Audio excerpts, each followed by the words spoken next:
How to fix the issue of battery drain after Windows update. In this video, I will show you how can you easily fix the issue of battery drain in Windows 11 after its update. So without any delay, let's get into it. For that, firstly you need to open Task Manager. So go to the Start menu and type Task Manager. Then after, right click on it and click on Open or simply double click on it. Then the window of Task Manager will open. Here, you need to choose the option of process from the left hand side menu, and if any process is not important, simply right click on it and then there you need to choose the option of end tasks, because sometimes these unimportant process might also be the consumption of a lot of battery of our device.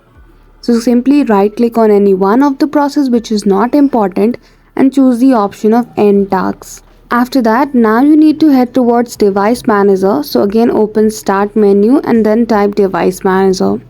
Then click on Enter or simply double click on it.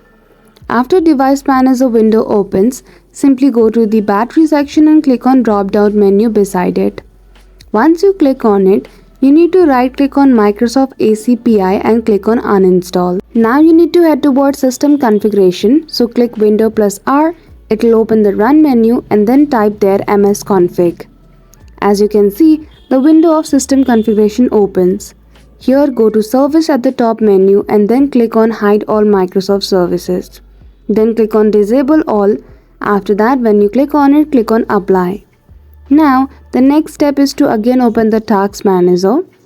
Once you do, this time from the left hand side menu, you need to choose the option of Startup App.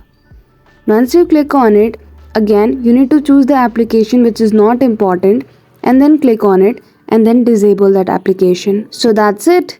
That is how easily you can fix the issue of battery drain after Windows 11 update. So I hope you found this video helpful. If you did, don't forget to give it a thumbs up and subscribe to our channel for such tutorial. Thank you for watching till the end.